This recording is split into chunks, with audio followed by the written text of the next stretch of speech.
good morning, family. Yours truly, Joe Dupree in the building, 100 BLK, the Black Station, and I'm in the house on the road. It is the hashtag Truth Be Told Road Show on this 20th day of May. It is 3 minutes past the top of the hour. Brother Fatim, how you doing, my brother? How you I'm, doing?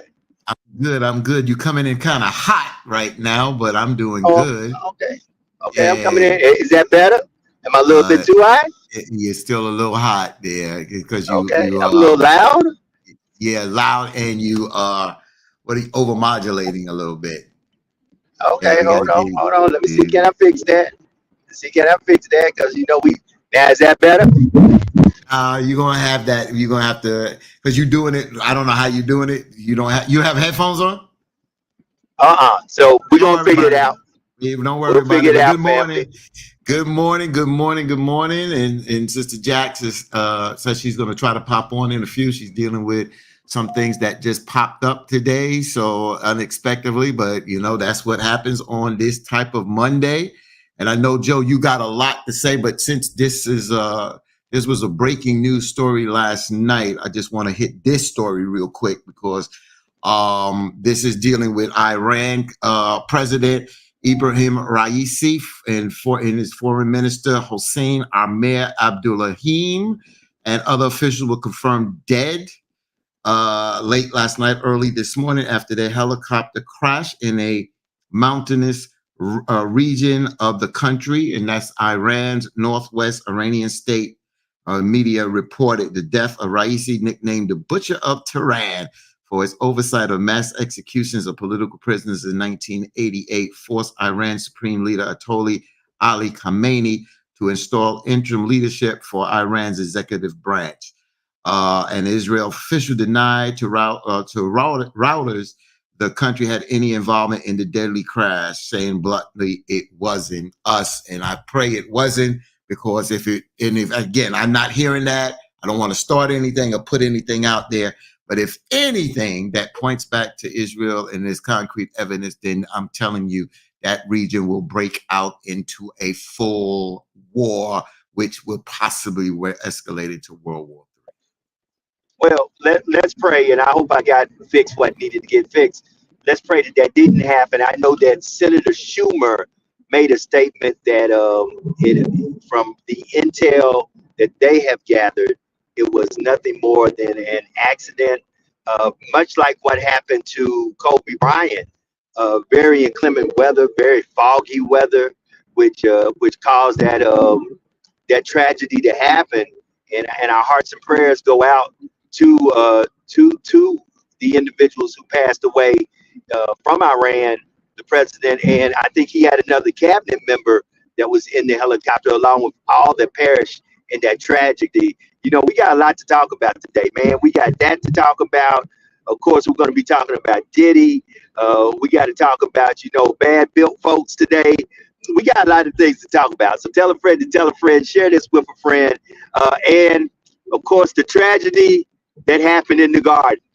Yes, we got to talk about the tragedy that happened in the gardens. Unfortunately, the Knicks and Brunson, man, I'm just so heartbroken that Brunson uh, injured himself.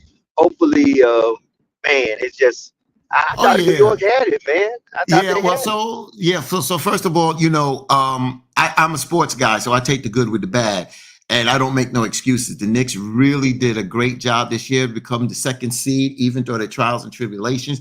But I'll be honest with you, they were not a healthy team going down into this second round of the playoffs, and going against Boston. Anybody that's going to go against Boston needs a full team. And Indiana Pacers, kudos to them. Congratulations, they came out, they fired on all cylinders yesterday, and they took it to the Knicks. Knicks were, not the best healthy team, but the Knicks played ball. Kudos to them, but kudos to Indiana. And I think Indiana and Boston will be a good series. It probably would be a better series than the Knicks, even though I'm a Knicks fan and rooted for the Knicks. But the Knicks, and then Brunson breaking his hand, it just would have been overbearing for the Knicks to go into Boston and beat Boston in a 7-game series. So Indiana possibly will be a better game, and we'll see where next year goes. But there's definitely New York and New York Knicks fan believe again, and that's great. And I see Sister Jax has joined us this morning as well. Good morning, Sister Jax. Great day, great day. What's up, family? How's everybody doing? We doing What's good. up, fam? What's happening? We rolling. We rolling. You know how we do. Yeah, that's right. We make it happen no matter what. Right. That's right. You ain't got your fake eyelashes on, do ya? I don't want to have no smoke. I don't need no smoke today. Yeah. No, I'm just checking on folks. Butch buddy. Right. That was a trip. That was a trip. Yeah. But what's going on, y'all? Everybody had a blessed weekend. Everybody, we all made it back safe. It's a happy Monday, and we're all here in the house. How's our viewers doing? Y'all good? Yeah, we good. We good. Oh, I got to Phil Jackson on some stuff. Fill in, please fill in. No, this is I keep Jax up on some things that are going on personal, and I said to Sister Jax, sometimes you meet people and you ask why or whatever because the dynamics is just not. It's not a balanced dynamic. She knows what I'm saying here, right? So it comes to find out. I think I found the reason. Like I told you, I think there's a reason why certain times you meet people and why you need to be in their life because you don't know if it's going to be a short period of time, a long period of time, or if it's going to be forever. You just never know. But for that moment, sometimes it's a reason. It's a reason and a reason for the season.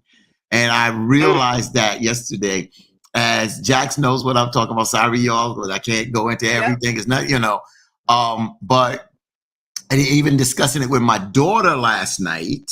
Wow. Discussing it because there was a circumstance that I'm trying to help the person with. Yep. And my daughter, from the conversation, my daughter was like, wow, Daddy, that helps me in certain things. And then my daughter opened up and she said, looking at our relationship now compared to when my wife Hanifa was living, their moms, it was different. And she said that some of the things that you are discussing with this young lady, you didn't discuss with me. And but she said that's because our relationship was different because mommy was that always go-to person. We can go to mommy on everything. And I said, me and your mother discussed this because it was so important to have one parent that our kids could go to on any and everything. I was the more disciplinarian person.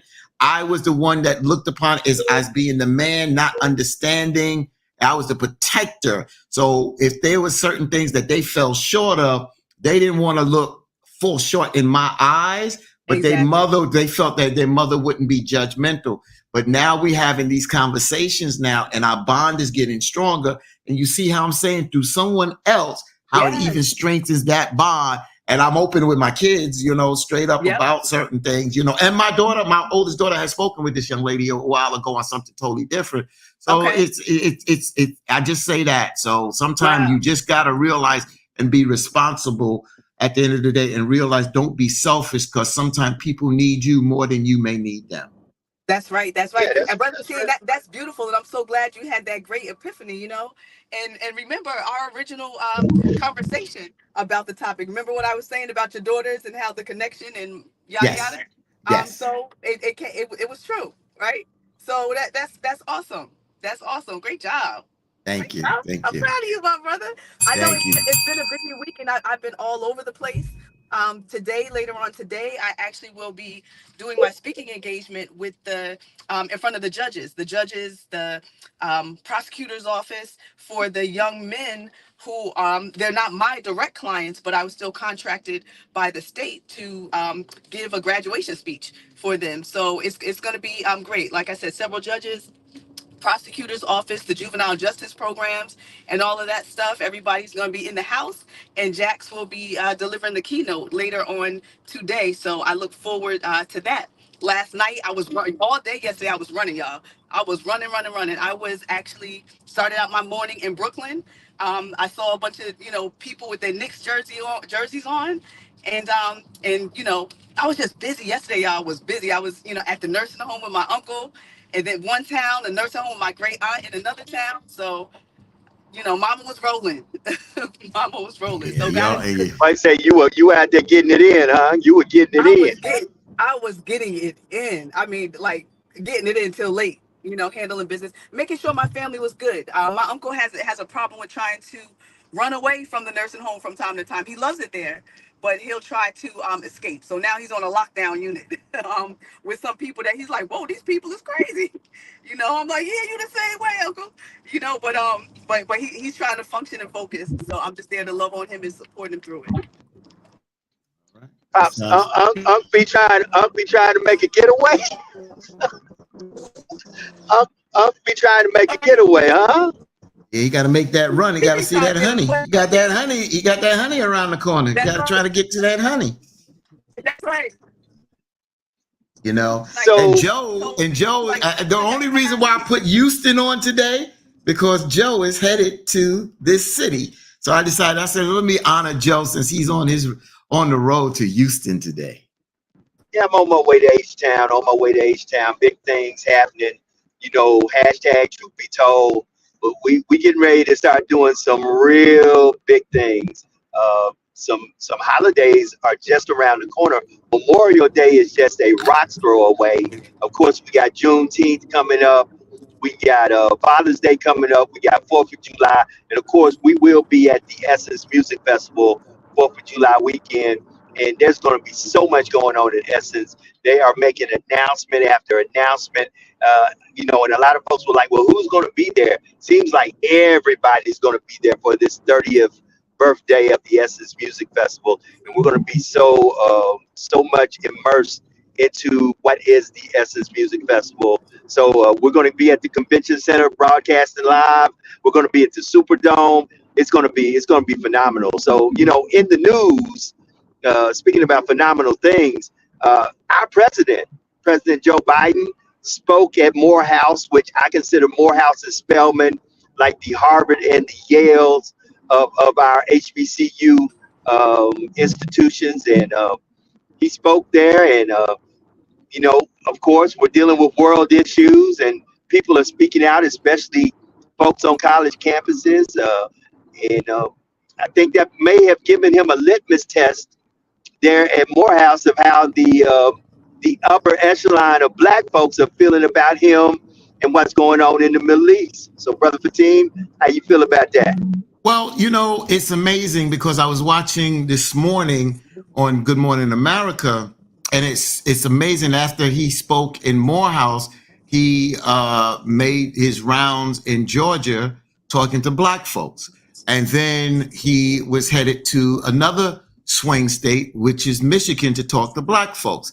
And I keep saying the same thing that, you know, I've talked about Joe Biden, President Biden, and to me, when I have to compare him to Trump, to me, there's no comparison. But when I'm dealing with President Biden, we have issues. And just like when he spoke at Morehouse, we're not a monolithic people. And there were people that silently protest. The president even acknowledged their protests. He even said that he was trying to push for a ceasefire. And he has said certain things out there, but he continues to support Israel with the kind of funding and the kind of weaponry. So to me, sometimes it just seems like it's forked tongue. I called him yesterday on my show in the Arabic language, kafarun.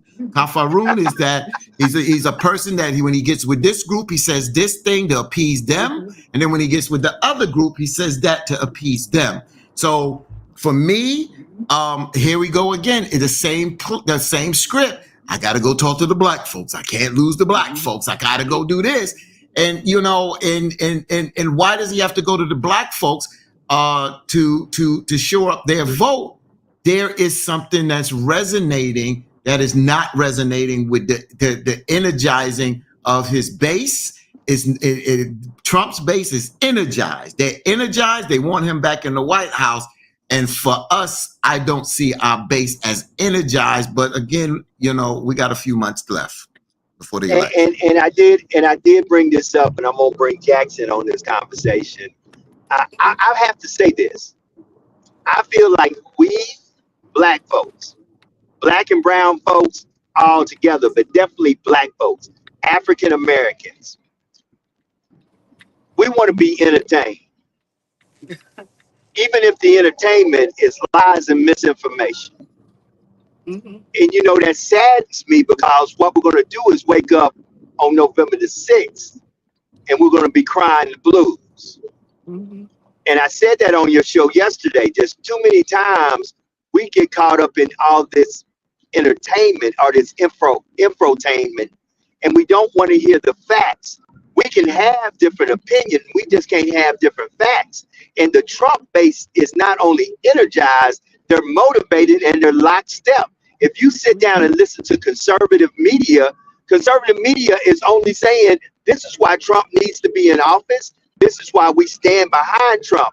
You hear them very seldom criticizing Trump, if any at all. I have literally in the last 3 days not heard conservative media even criticize Trump on anything about policy, about his personal life, about what he's dealing with, going through the situation in New York in court.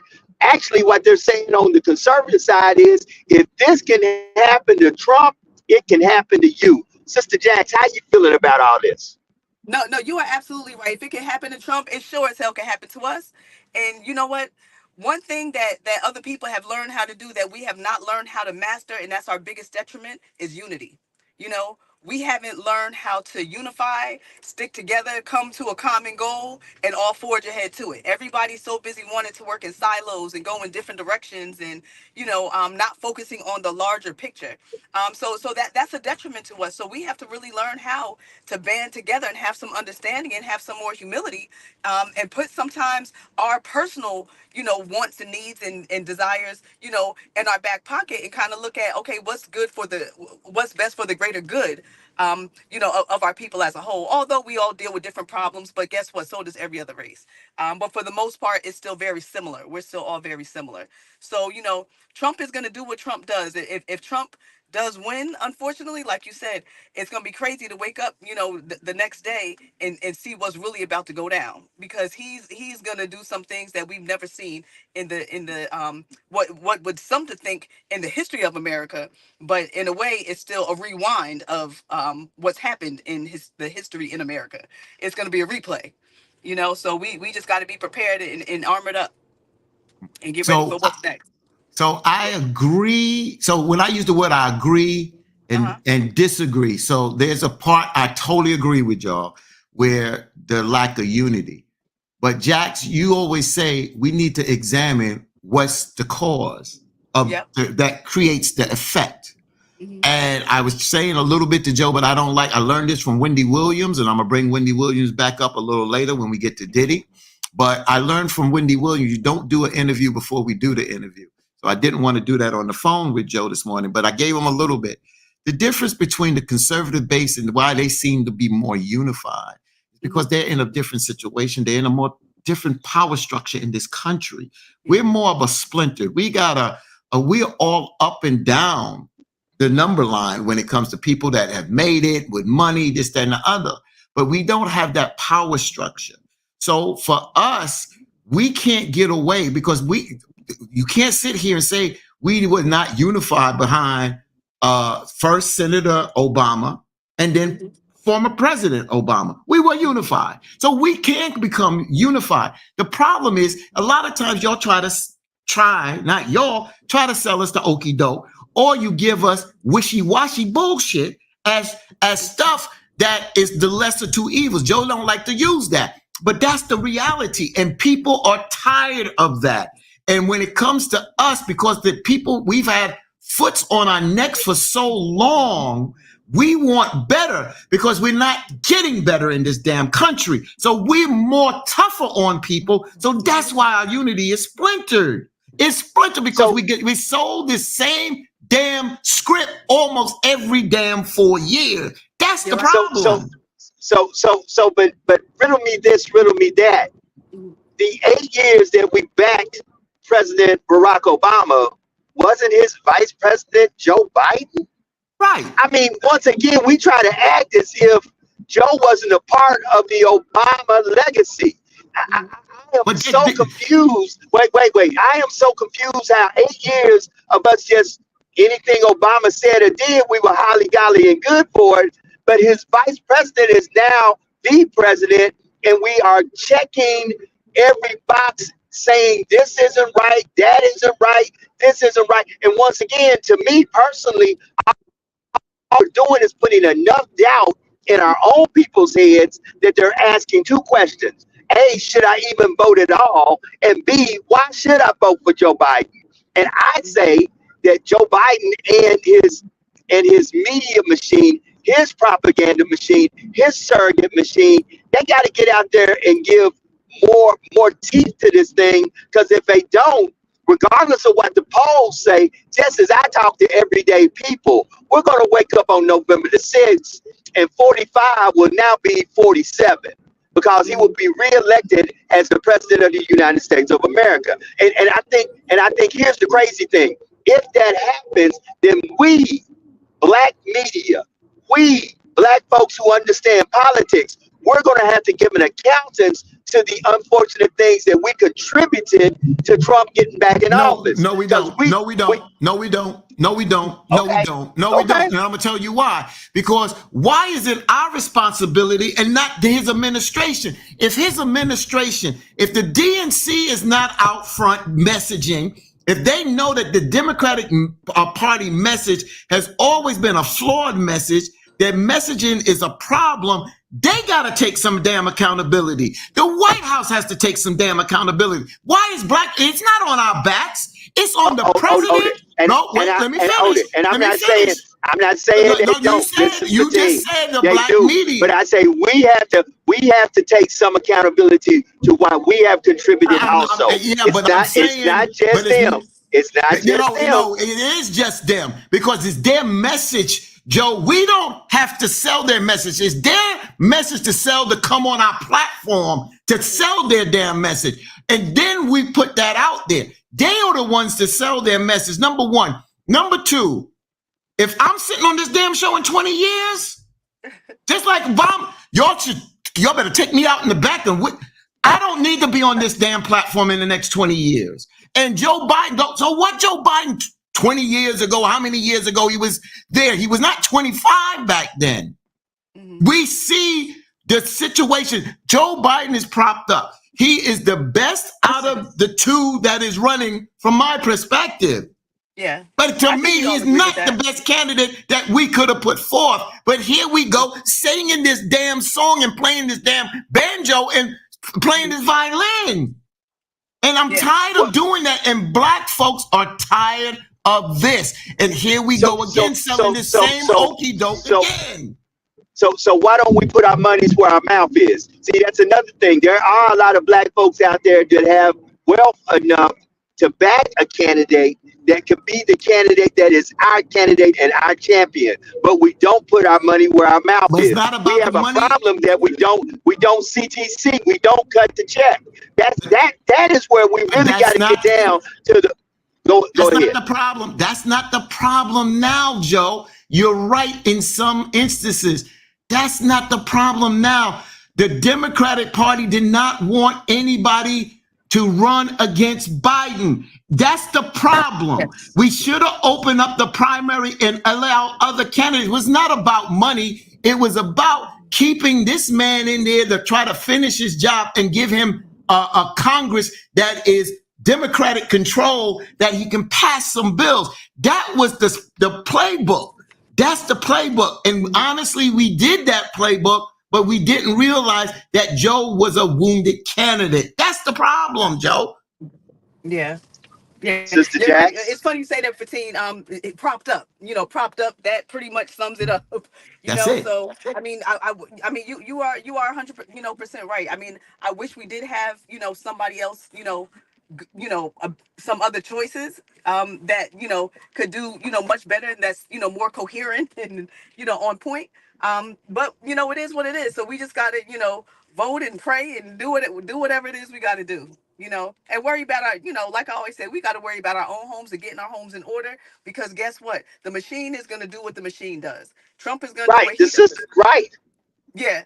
Right. Just like Biden's going to do what he does when he gets, if he gets in, so the system's going to be what the system is, and it has always been, how much change. And like I said, I said this, Brother Fatim, and I say this out of love.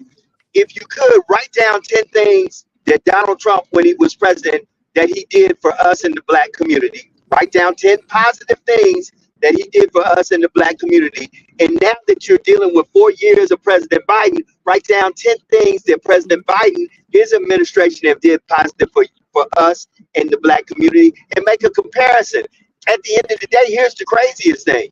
We've got so many of us that are talking about we're not voting. We got so many of us that said we're going to vote. We're going to vote in protest and not vote for Biden. And I understand every vote that Biden doesn't get, that is a vote that Trump will get. But why, Joe?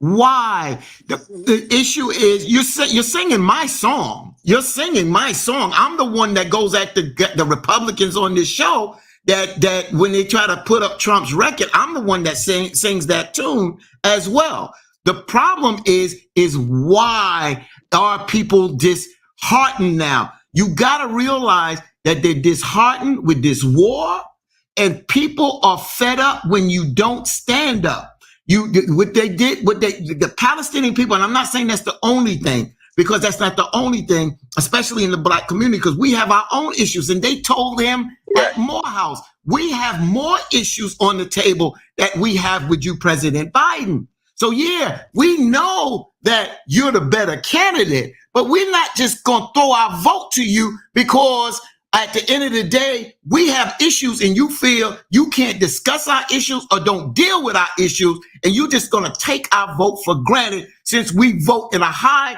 number as Black people for a Democratic candidate. We can't just sell our vote out for anything, brother.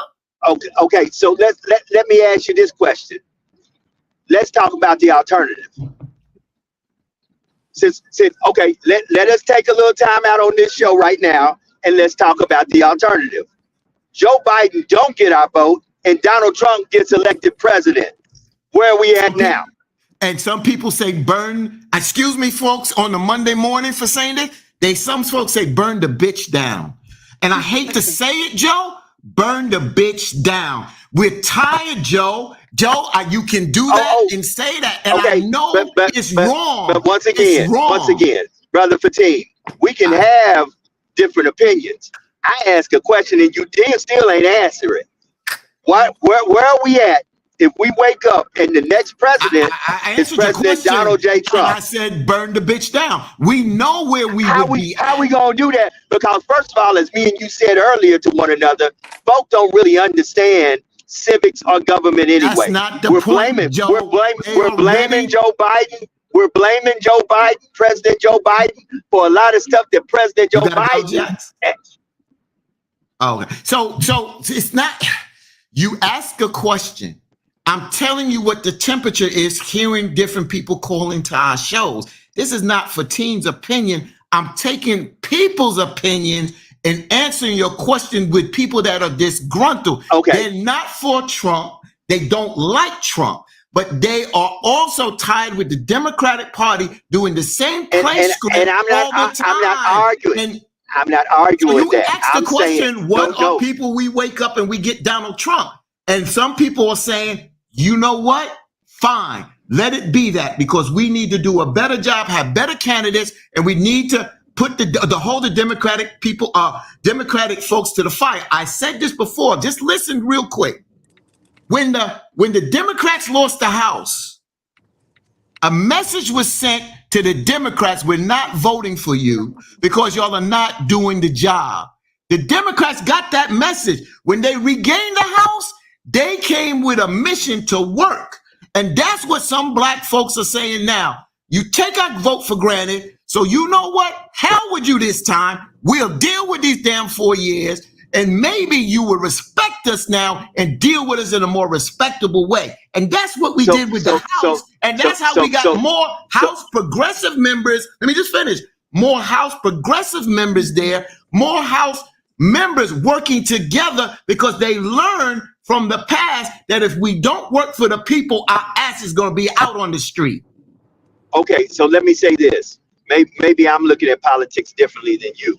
Last time I checked, the Democrats control the Senate. The House of Representatives is controlled by the Republicans. Okay, No, I'm talking about when they had the house, when they lost the house and then regained the house. I understand, but once again, what we don't look at is in these 2 and these 4 year terms, the damage that is made that is sometimes almost irreversible. I want us to look at it from a different perspective. And I'm going to go to Jackson, let Jack speak because you and I have been speaking. But see, at the end of the day, when you concede 4 years of a Donald Trump, look at the 4 years of damage that was done to black and brown folks and the black community the first 4 years that he was in office, in my humble opinion. Now, once again, we can have different opinions. We just can't have different facts. And when you look at it, I don't want to concede another 4 years because I know some of the damage that was done by the Trump administration, by Trumponomics, by Trump in office for 4 years. I saw some of that damage it's almost irreversible. So, Sister Jax, how you feel about that? You know, honestly, it doesn't even feel like we're heading towards an election, especially an election of this magnitude. You know, you don't really see, at least where I'm at, I don't really see anything, any elections, too much election stuff going on. You don't really hear much. You don't see much. So I think a lot of people probably don't even realize, like the average person that doesn't even vote for the most part, they don't even realize the, magnitude of what's really about to go down. You hear more about Trump, but you don't really hear much about Biden or Kamala Harris, about what, like we always talk about, like what's everybody's agenda? Like we pretty much know what Trump is standing on, but what is Biden and Harris, standing on, and how can it impact our community directly and indirectly? So I don't know. We just got to do better and really try to do our own research because they're not going to spoon feed us. We have to, sit at the table and grab our own little spoon and feed ourselves. So feed ourselves knowledge, in order to, be prepared because I feel like honestly, they're not prepared and we ain't prepared. So everybody needs to get prepared.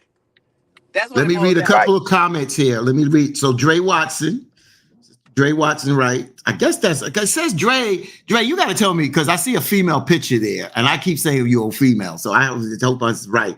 These politicians don't come to our communities until something happens like those students / professors turning their backs. I think he was like, wait, there may be an issue here. A lot of these Democratic candidates feel they have the black vote in the bag, so they don't cater to us until they are in trouble and need us. 100% on point. Mashawn Baines said, same old. Fail. Yeah, I'll do it in a minute for real. KC, your cousin, says, we are effed up if Trump's get back in office. Mashawn says, we can't call in today. No, we can't call in today because Joe took his phone line and took it on the road and threw it out the window. So we can't talk today. Rhonda Harrison says, truth be told, what viable candidates were or are there in the Democratic Party? I'm just saying. The issues we face now are cumulative of years of racism, disregard, abuse, etc., from those that were in control of society. Rhonda comes back. Those younger people are tired as well. That's why they are seeking seats in the government, AOC, Ayanna Presley, etc. The squad shaking things up there. I'm just saying, just like we're going to get into Congresswoman Jasmine Crockett. That's what I'm saying. We had a candidate out there like a Jasmine Crockett running for president. Yeah. Right. But that's what I'm saying.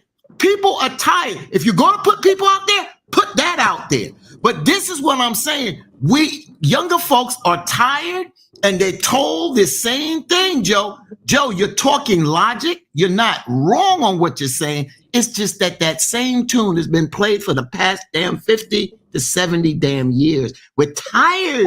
We're tired. And I understand. I understand that we're tired and weary, but we've got to understand 4 more years. And this is my humble opinion. Once again, this ain't my humble fact. It's my humble opinion because there are folks out there and there's a lot of black folks. Let's just get real about it. There's a lot of black folks who right now are convinced that Donald Trump is better for us as black people than Joe Biden. There are a lot of black folks out there that are convinced that Donald Trump is a better candidate for black folks than Joe Biden. And the sad thing about it is, watch what you really got going on right now. If you think about it, you got Kamala Harris, Vice President Kamala Harris, and President Joe Biden right now losing in the polls and public opinion to one Donald Trump who hasn't even announced who his running mate is going to be. So Joe, you telling me racism? Let's deal with some factors here. You're dealing with logic. Let's deal with the other logic, Joe and Jax. This is a racist country. When will we realize that folks don't want a President Biden that is helping Black and minority and gay folks? They don't want a chance for a woman, but a Black woman to become the president of this United States. Don't y'all realize that factor there?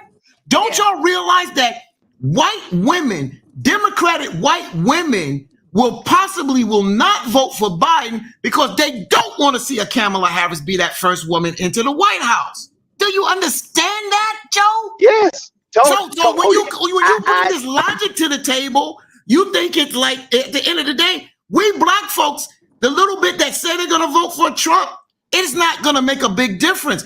Most of us are going to vote for Biden. All right. And even if it's up to 20%, and I think that's a bit much for Trump, but even if it's up there, we still majority vote there. It's not just going to be our vote. It's going to be those other swing states of white folks, Black folks, brown folks that's going to make the difference. And it's their perspective. It's not just our perspective. Who's going to help elect the next president of the United States? Brother Fatim, you are absolutely correct. And you are 100% right with everything you said. But we have to understand. See, once again, what I'm saying is we've got to look at this and we've got to prepare ourselves. We got to hope for the best, but prepare ourselves for the worst, because the worst may be coming. The worst may be coming. And if that's the case, family, we got to wake up. I mean, I'm not trying to be funny when I say this. I'm trying to be real with y'all when I say this, because, right now I'm looking and thinking about it. This is the future for our children. This is the future for our families. Understand, there can be one policy that can be put in that can change the dynamics of how your kids go to the university. How they get higher education. Understand, there is a lot to be lost if we do not pay attention. You're right, and you know what, Joe? Like Brother Fatim mentioned, about the LGBTQ and all that stuff. When Trump gets in, you best believe a lot of that stuff's getting repealed, shut down, pushed back. Whatever it's about to get, it's about to get it. Because him and his party, they are not down with all of that. We know, Obama, he opened the doors for a lot of, laws and regulations, whatever, around it. It really opened up the doors. So, but once Trump gets in, he and the conservatives, we already know pretty much what they stand for, and they're not down with all of that stuff. So then you're going to have some other people who are not down with it as well. Even if they didn't necessarily support Trump in the past, they'll still jump on it, for that fact alone. So we need to, still be aware, and, things are really, really going to change. Should he get 40 minutes past the hour. Brother Fatim, Sister Jax, I'm gonna let y'all go solo for just a second. I'll be right back. All right, so Jax muted her mic and her camera for a minute. So Mashawn Bain says Kamala doesn't represent Black America according to many. So it's amazing what you're saying, because you speak truth in a sense of how people look at it, but she does represent Black America. It's unfortunately she can't do it the way that she would like to do it, because remember, she's the vice president. She don't act on her own accord. She acts under the operation of the president of the United States. So I'm gonna do something, Sister Jax. Yeah. And I'm not a Reverend Sharpton, but I have the White House too here in a couple of strategies. I'm gonna tell them that if we can't get a Kamala Harris to come on our show because they don't feel that we speak to a large enough audience, that's fine. I'm not sitting here trying to change the wheel.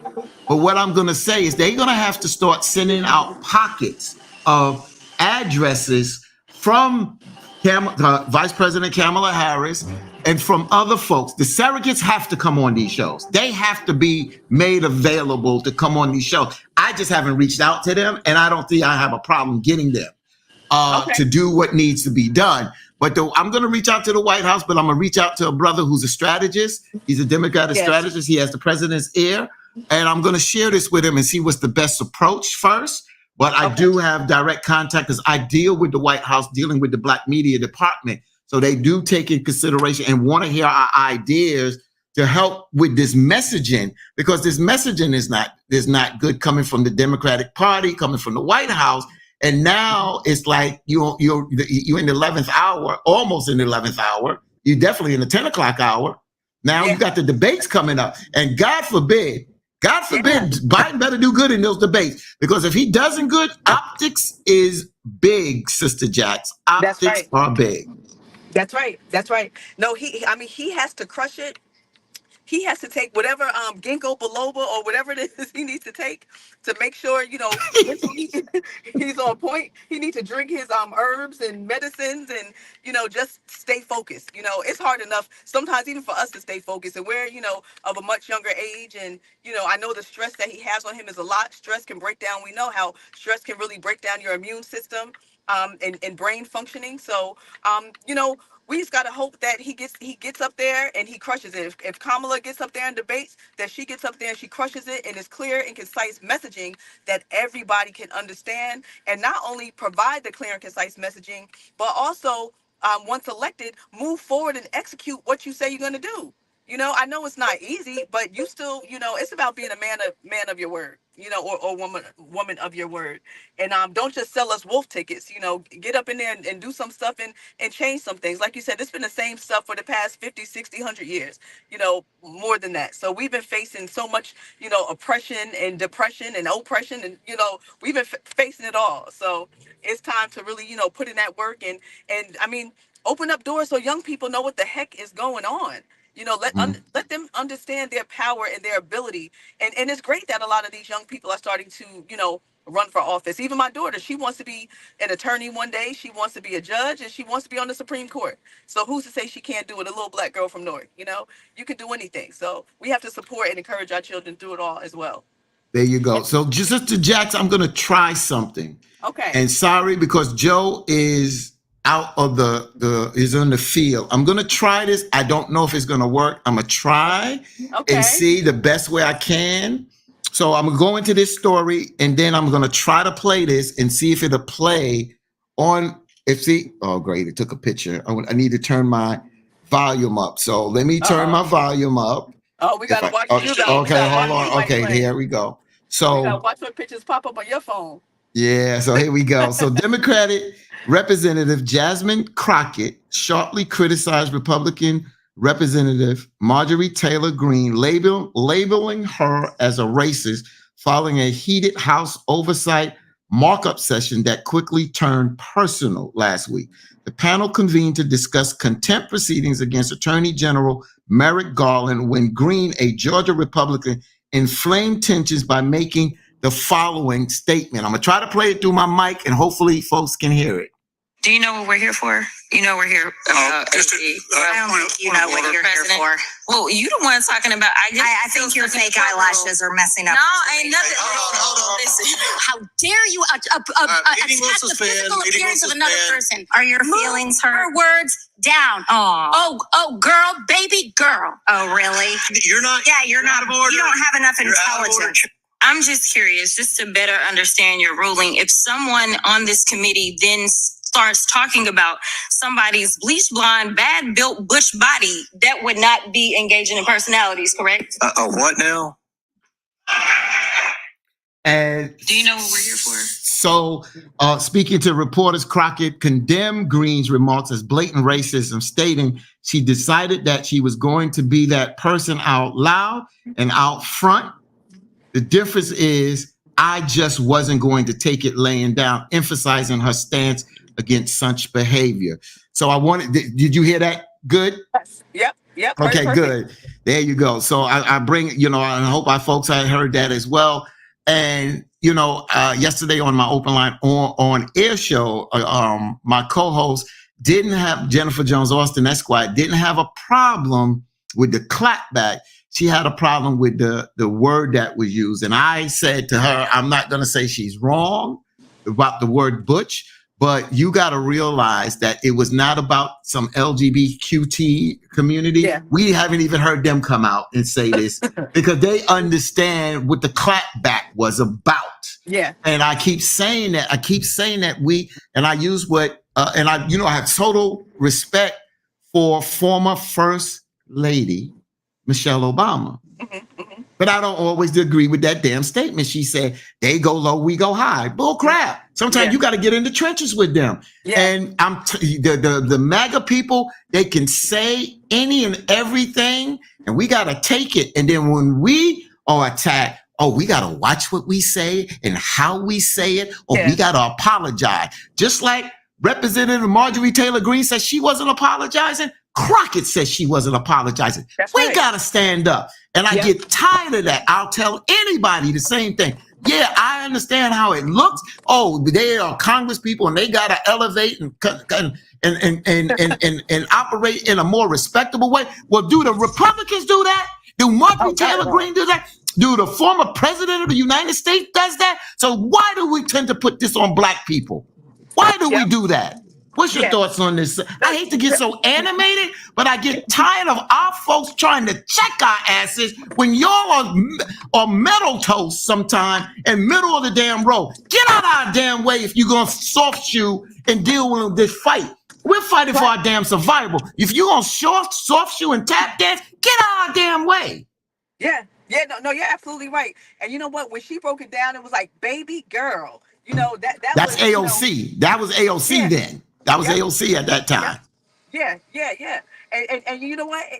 It's crazy because I mean when that baby girl came out, that hit me as though she's, a guy was like, boy, hey boy, you know what I'm saying? We've been facing so much. Go ahead. Mm-hmm. Yep. It was the same connotation as calling a black man a boy.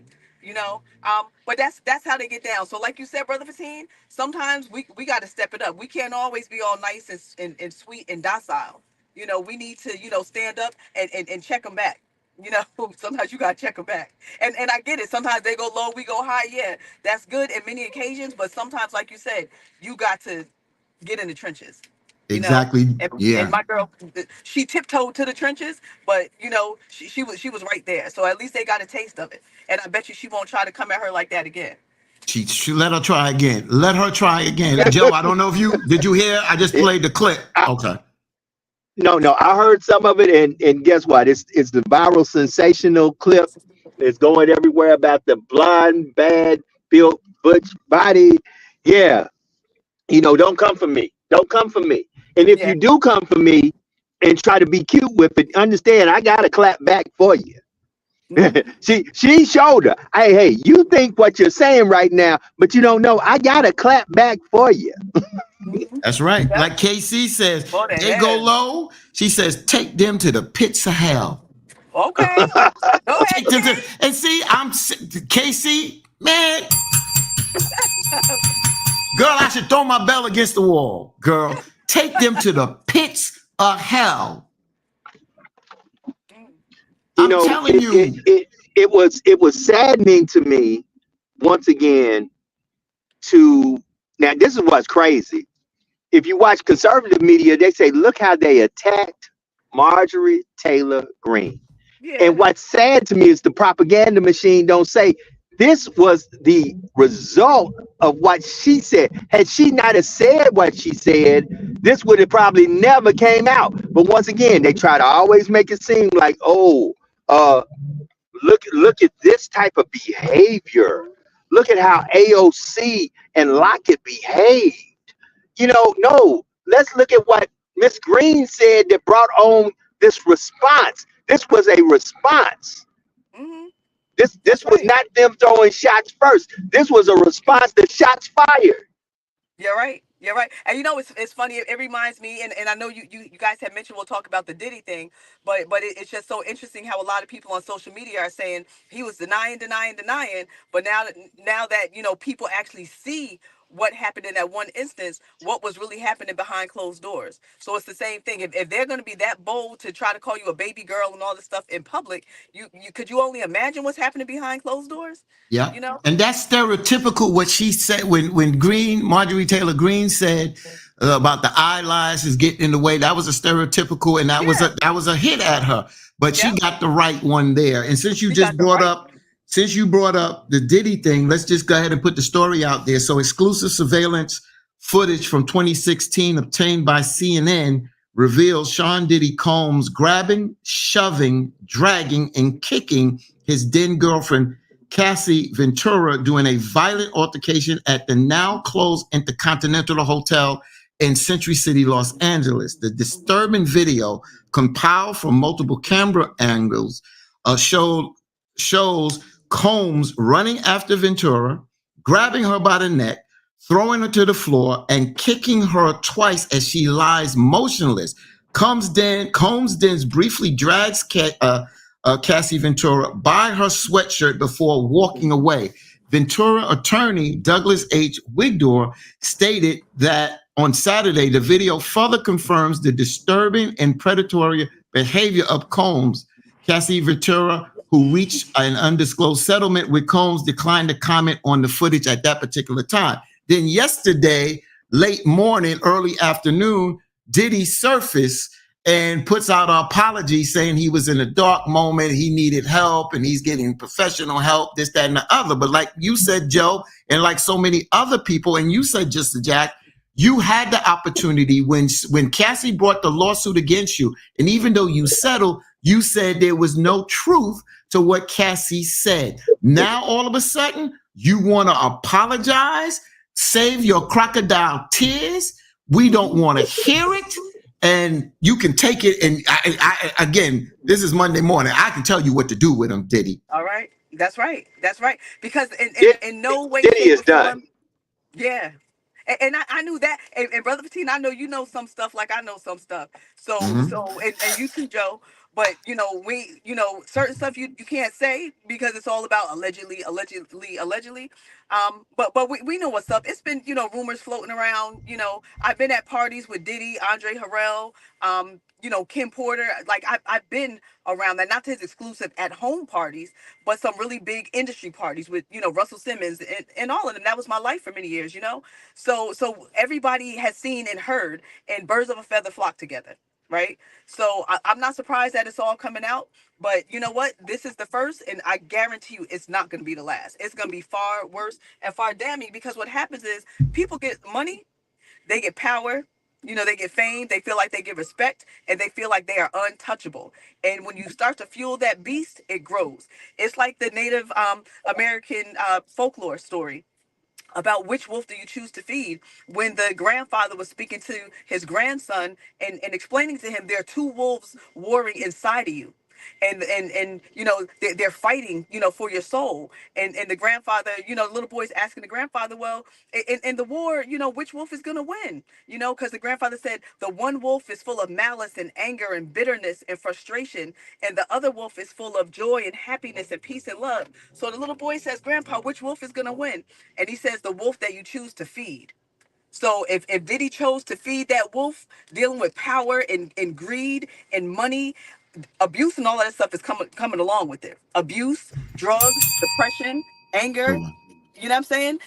That's what happens. That's part of the beast. On top of all the other stuff that's planted within the entertainment industry, which we know why they sign some of the artists they sign, because they want to destroy us as a people. And one of the fastest ways to destroy us through music, because they know we are music. Our heartbeats are music. We listen to music, it changes the rhythm of our heart. So it's part of the overarching system. So we realize that. And once Diddy goes down, there's a whole bunch of other ones that's right about to follow, because they all hang together. I've seen it first and foremost. And I know you guys have too. Yeah. I want to read something, but I also want to bring up, let me read this because the people are here. And then I comment because I said I'll bring up Wendy Williams. So Dre Watson, sister Dre Watson. Brother Fatine, I know Sister Jennifer, my co-host on Open Line, had a little issue. However, while I agree with Michelle Obama, people of color are tired. We have been told since we were little, you have to be smarter, faster, better in order to even be considered equal. And sometimes that's not enough. People of color always have to watch what we say, our tone, how we conduct ourselves, so we don't come off as an angry Black woman, angry Black man. We are tired of this slick behind comments, and every once in a while, they have to get that smoke, period. And she hit that right on the head. We have to watch what we say, because that's that post-traumatic slave syndrome. Watch, that's right. Check, that's real talk. That house Negro, you coming in the big house, well, man, you better watch what you saying now. You know my son.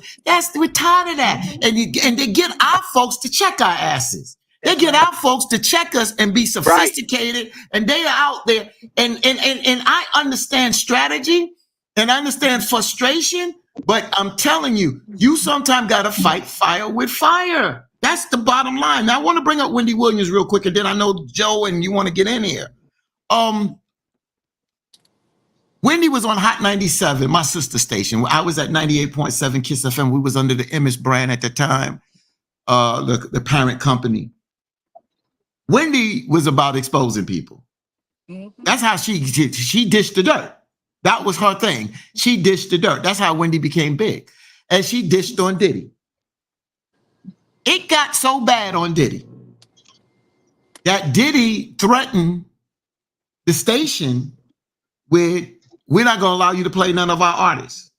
It put pressure on the station, which eventually Wendy, because Wendy pushed. She pushed Whitney. Whitney called up there that day. Oh boy, that was a conversation. Boy, Whitney didn't back down. Nope. And she honestly, and just like Judge Mathis, didn't back down on Wendy. They checked Wendy, but Wendy pushed the envelope. But a lot of things that Wendy said has come to fruition with Diddy. A lot of things that Superhead wrote in her book about Diddy has come to fruition about Diddy. Mark Curry, Dancing with the Devil, who worked for Diddy, wrote Dancing with the Devil with Diddy. Talking about Bad Boy Records, come to fruition with Diddy. Look at all the people that worked for Bad Boy that was up there have died. Andre Harrell and so many other people. Heavy D. Al B. Shore was on his deathbed. Look at this pattern. Look what Mace has come out and said. 112 put on the shelf. So Mary J. Lee's Bad Boy.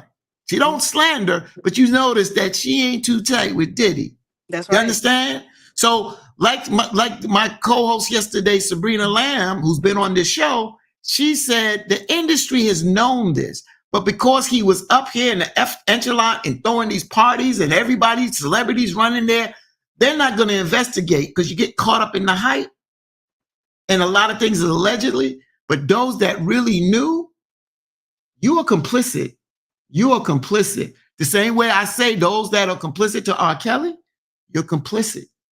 You understand? That's why I tell people, don't do dirt around me because I'm not going to be complicit. I'm not going down with your crap. You're right. And you know what? What's that song? Money, Power, Respect is the key to life. Right. And that's what a lot of them is really down with. Money, power, and respect. That's all, they're concerned with by any means, literally by any means necessary.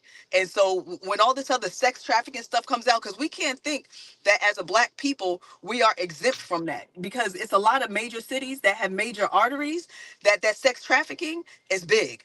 You know what I'm saying? And it's easier. And people don't even realize that people could be sex trafficked in their own town as well. You understand? So, but it's still big in Atlanta, New York, New Jersey, sex trafficking is big, Texas, so when the stuff really starts coming out, it's really going to come out. I'm not saying Diddy did, I'm not saying he did sex trafficking, but allegedly people saying that, Right. So, I mean, it's a lot of stuff tied to it. Cause like I said, the love of we have to look at, we have to look at this. And it was said yesterday. Many a times when we talk about these issues, they are only microcosms of what's really going on in everyday society. That's right. And a lot of us don't want to talk about the Diddies that we have that are our brothers, our uncles, our sons, our cousins, our friends. We got Diddies. Yeah, we got guys who quick to want to put them hands on a woman And guess what? We got women that want quick to want to put hands on men. We've got Diddy's in our community, and this is just a microcosm of what's really going on. And here's the point: this should not be accepted by anybody. P. Diddy, I'm saying this. This is my opinion when it comes down to Diddy. He can take that apology from yesterday and throw it away because he had ample opportunity. All he had to do was use these words when people say, so you settled with Cassidy? What happened? No comment. No comment. You didn't have to lie. And that's what we don't want to talk about. We try to make it seem like, well, he didn't. No, he lied. Like Trump lies. We don't want to talk about the lie that was told. And the lie that was told to keep him covered up as, look, I didn't do this. I'm the good guy. She's just a gold digger trying to get my money.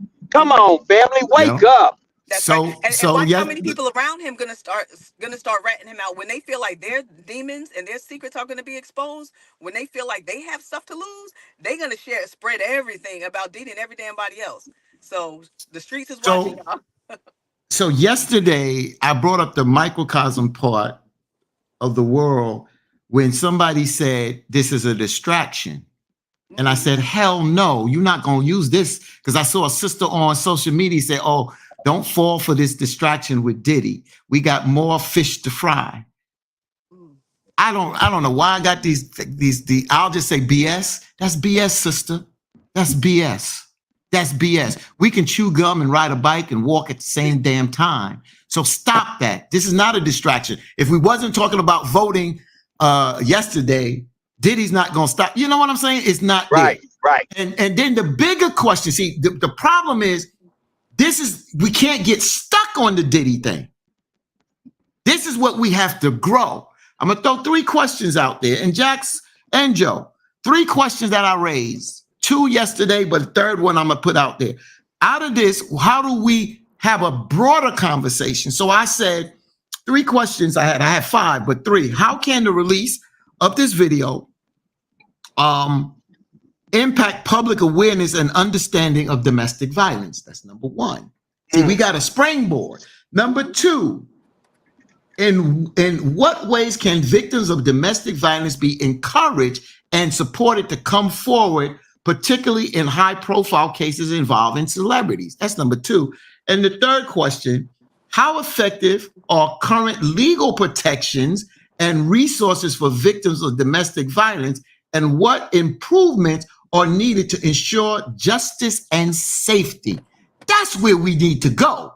That's where we need to go. We don't need to get stuck on Diddy. We need to springboard off of this Diddy situation to have the bigger conversation about DV, domestic violence. Come on. You're right. You're right. And you know what? Let me give everyone the hotline number. The hotline number for domestic violence is 1-800-799-7233. Once again, 1-800-799-7233. And we, listen, sisters, if you're in a home now where you're dealing with domestic violence, brothers, if you're in a home dealing with it, get out. Create a plan, call, get some help, and get out.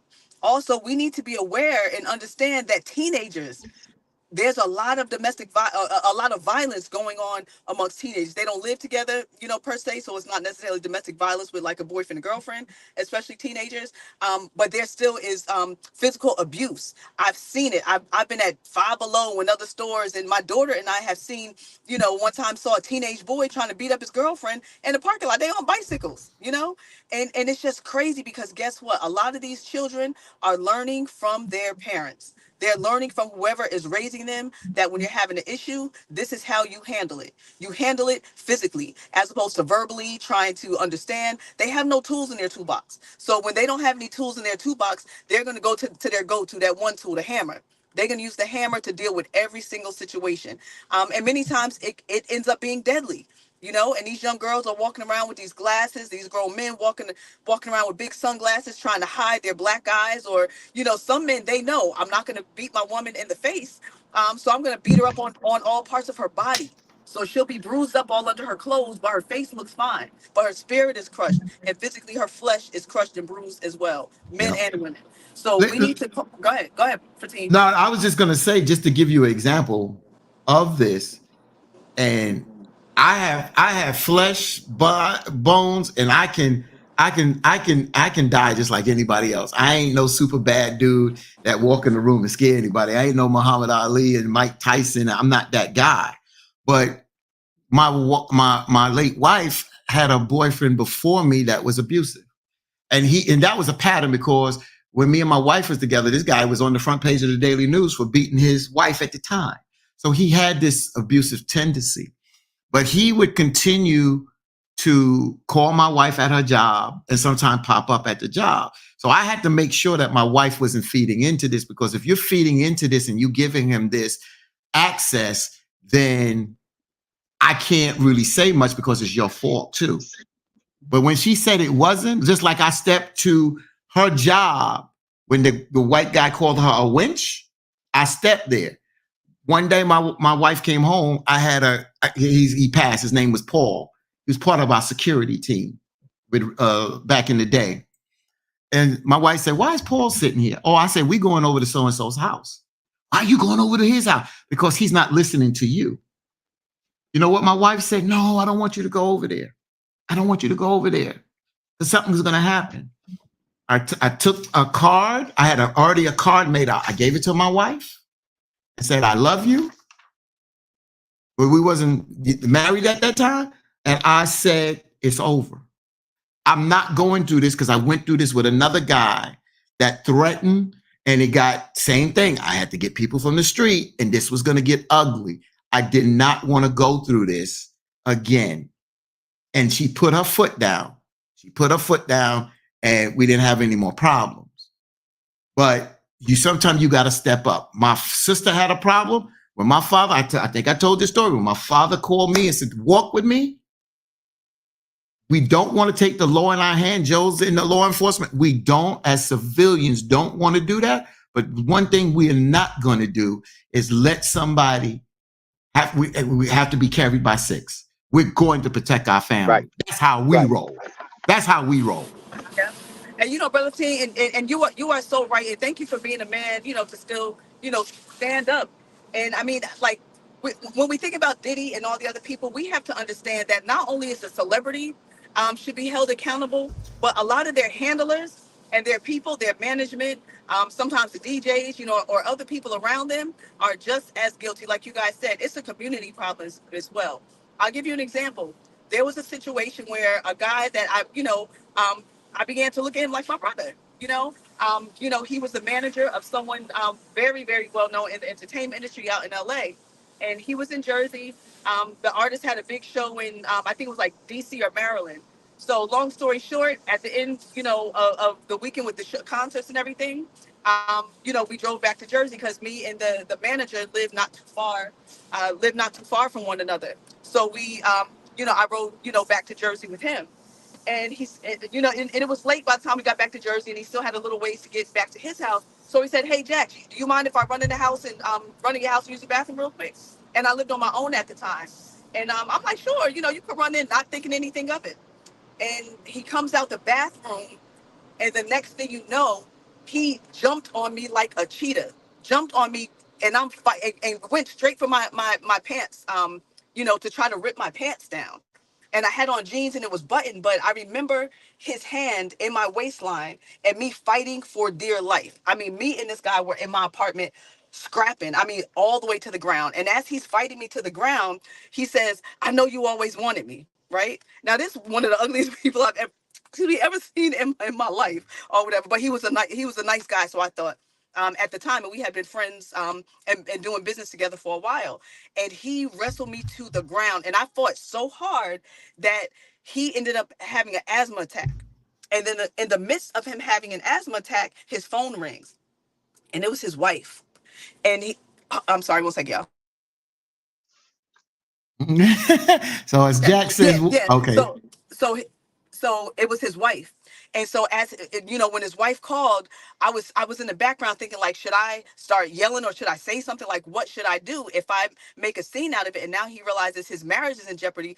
Is he going to beat me to death and nobody will find me for, God forbid, days or, weeks or hours? Like what could potentially happen? Because this guy was a very strong guy. But by the grace of God, once he, dealt with his wife, he left my home. I had a few choice words, you be popping junk, near the end. And he left my home and he was unable to get, my pants down. But should I have gone to the police at that time? Absolutely. But did I? No, I didn't, but it's crazy. So we end up in these situations that sometimes we do need to let the authorities know, because guess what? Had I been another woman, he could have really raped me, taken advantage of me, killed me, anything, but God has something else in store. So we really have to just, be wise and be cautious and be careful. You washing your car on us today? What's going on? I know I have to, y'all. The birds lit me up overnight.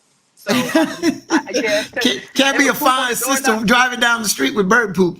Yeah, I know. No, it was all over the doorknob and everywhere. So I was like, oh no, all over the handle. Joe laugh. Look at Joe. Well, I'm on the ferry. I just got on the ferry. I'm getting ready to get ferried across. So I'm on the ferry. I'm laughing about a lot of stuff right now. That's funny. Oh, wait, I think I got to get out the car. Oh God! What, I'm the only stable person. Let me call Beyonce out the room now. Okay. I just want to mark because go ahead, Jack. Go ahead, Joe. I know Jax is getting out the car, but like you said, what action plan are we going to take from this Diddy situation to bring about the change that we need to see, that this domestic violence is at least addressed from an area of what can we do to prevent more of it from not happening, and what can we do to help the victims where they don't have to suffer in silence. Yeah. And and you're right, Joe. And I think I believe it was Dr. Umar Johnson. I believe it was. And I didn't hear the whole comment. And I can just text him and ask him what the whole comment is because Dr. Umar on my birthday last year came on both my shows, came on the radio portion and then came on the online portion and stayed the whole time. And he said something about that Diddy didn't start running into these problems until he sued the owners of Ciroc. So when he said that, again, I didn't hear the whole thing. I said to myself, okay, I'm going to take that in consideration, Dr. Umar Johnson. I'm going to go along with that. The problem with that is that we create dirt. So when we do stand up against the adversary, the giants, the companies, they know the dirt, but they don't come after you till they need it. And when they need it, you wind up putting your foot in your mouth by doing these negative things. And now when you want to stand up and protect your rights, because he may have been protecting his rights when he sued Ciroc. I'm not saying he wasn't. Everything Diddy did is not, I don't think it's terrible. It's totally bad. But what I'm saying is, when you stand up, but you created this dirt, it's a problem. Or you have this tainted reputation. This is what Reverend Sharpton said to me when he had to build his brand. He had some things out there that he had to deal with, that he had to put the time in, and he had to pay the dues. And there's still things that he knows is over his head, but he has gotten so far ahead of the game because he stands on principle and he stands on fighting for righteousness. You understand? But we all have done things that could create a problem down the road. But when we get that power, we got to be careful because it can come back on us. So be careful, because I'm telling you, our enemy is shrewd. They will work 20, 30, and 40 years to get your ass. My cousin said, Muhammad Ali, strong, stand up, take them to court, this, that, and other. Richard Pryor, this, that, and other. And unfortunately, I hate to use a sickness, but you never put nothing past the government. Look at them. They became shells of themselves. So a lot of times we say they used to take us out by killing us. Now they wait. And then They make us less than what we were as they get older. They don't stand on, they can't, you understand what I'm saying? That's why seeing Reverend Jesse Jackson Sr. get to an older age, and even though now he has the Parkinson, and seeing Reverend Sharpton, seeing his grandchildren, at times civil rights leaders didn't see their grandchildren. They didn't see their grandchildren. Sometimes they didn't even see their children go get to junior high school. Malcolm X's birthday yesterday. Yesterday was Malcolm X's birthday. And I have it here, but I'm not going to break away. But El Hajj Malik El Shabazz, born back on May 19th in 1925. Cut down at 39 years of age. Same thing with Martin, 39 years of age. So, again, I'm telling you, we have to, when we get into these platforms, I watch myself as well. Because trust me, I say things that right now, I don't have the masses. Let me have the masses of people's attention. Oh, they're coming. Oh, they're coming after me. Trust me, they're coming. Okay, I threw it back to my team. Wow. Jax is muted, and Wow. Joe is just Joe's riding over the water.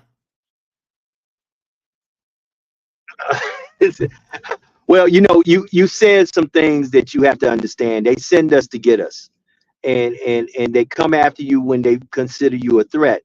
That's the reason why they come after certain individuals who have certain political affiliations, because at the end of the day, they're coming after you because they know that you are informing people and waking people up. And when you wake people up, everybody don't want you to be awake, because once again, you got to follow the money. I say follow the money for a reason, because when you start affecting folks' pocketbooks, that's when you wind up truly being an individual that they got to watch you. They got to watch you. So, Sister Jax, I know you outside there, but this whole thing is, how do we empower people who have suffered from violence situation? How do we be more preventative? How do we make it that we actually lessen the numbers? Well, you know what? I don't know if you guys can hear me. It's really loud out here. But I mean, we have to empower. Okay, we have to be empowered because. Can you hear me? Yeah, go ahead. Not really. Yeah, I mean, it's also about knowledge of self. We have to really get to understand who we are, understand that we're worthy, understand that we're valued, understand that, we don't have to settle for nonsense, because too often we're afraid and we get in our own way. So we have to learn how to just get out of our own way and not settle. We settle. Sometimes we might feel like, oh, I'll never get another this or get another that. And we're worried about materialistic things, or we're worried about hoping somebody, loves us. But we have to understand, you can't make anybody love you. Either they love you or they don't love you. You have to do the right thing and then, hope that all else falls into fruition. But you can't make anybody feel a certain way about you that they don't feel. They're going to come up with their own opinion. They're going to come up with their own way that they want to communicate with you and interact with you. And if it is not a healthy way, you have to keep it moving. I don't care if it's the mother of your children, the father of your children. You have to find a way to keep it moving and have enough self-love. And that's what we don't have enough of. And it's so ironic because of that whole Diddy thing, right? Look how the Okie doke came about. At one point recently, didn't he try to change his name to Love? Brother Love. Brother Love. And 50 Cent is riding him on that Brother Love. See? Brother Love. But look how they try to, distract us, to try to tell you I'm somebody else and I'm really, really Brother Evil, Brother Wicked as hell. But I'm going to tell y'all I'm Brother Love and hope that it sticks.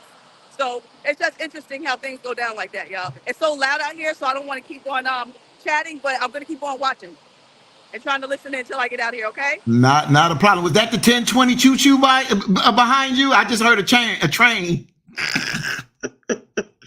Boy, I tell you, today's show is very interesting. Let me read Rhonda Hairston's comment. She says, my older daughter was involved in domestic violence many years. Long story. I took care of that. He jumped out of a closet and I jumped on his behind. Long story. Jules says to Laura Bell, to God be the glory. I survived a deadly attack because I got injured. Douglas Guidry says certain civil rights leaders didn't see their grandchildren. Rhonda Hairston come back. Well, hell with them. The whole world is dysfunctional. Never give a care what they will say. Not one person is perfect. Never will be. So you're right. You know, it's hard to move on. You have to have thick skin. You have to have thick skin, you know, and that's why, you know, at times, sometimes I have to humble myself. And sometimes when Reverend Sharpton has some time, because he's always busy, you know, he is my bigger brother now, because my colleagues, Jim Toomey, Bob Slade, and Judge Bob Pickett, they have made their transitions. So I don't just pick up the phone. I can pick up the phone and call Reverend Sharpton, but I respect his time. But sometimes I can tell when he calls me. When he calls me, hey, what's going on? How you doing? When he does that, he got time. So we're going to talk. And sometimes I'll throw out the, hey, Rev, so-and-so. Oh, I text him. Oh, hey, Rev, I disagree with that. And then I'll throw my question. If I disagree with something with him, I'll say I disagree with that, and this is why. So then he can give me feedback, because he knows that I'm trying to get some clarity on this, because I have to take advantage of this, because sometimes his insight is different because of his experiences, and I have to give him that. But sometimes we're just going to have to agree to disagree. But I am not stubborn, because I like to learn from everybody, young, old, but those that have traveled the waters much farther than I have so far. So that's how I look at it. You know, Brother Fatim, we all have to be at a place that we want better, we seek better, and we do better. And that's on many different planes and many different rooms and really many different situations. We have to not only want that for ourselves, but we need to want that for our fellow brothers and sisters. You know, I'm just saddened many a times to see us be the ones who come to the place that we are the reason we cannot make it. You know, we are the literal reason for our own demise. And we've got to do better about that. If anything, it's funny that Jax brought up about how Diddy wanted to change his name to Brother Love. That's what we need to be, brother and sister love. We need to look out for our brothers, look out for our sisters, be our brothers and our sisters' keeper. And anytime something is wrong, we need to be able not only to call it out, but to start to put in place a plan to bring about the change that this doesn't continue to happen.